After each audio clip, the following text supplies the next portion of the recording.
Hi there and welcome to our video series on surviving with Git.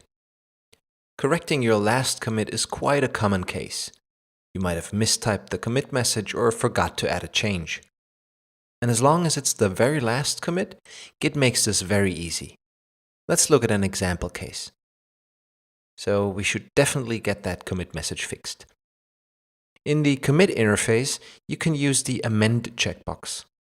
This automatically prefills the message fields with the last message, so you can easily edit and change. And here we go.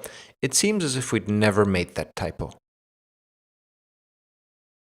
Of course, you can also add any changes that you might have forgotten. Simply add them to the staging area, and then again use the amend feature.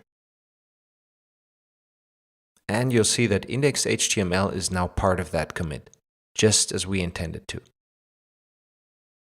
Using amend is incredibly easy and very practical. There's only one thing to remember. Since it rewrites the commit history, you should use it only on commits that you haven't pushed to a remote repository yet.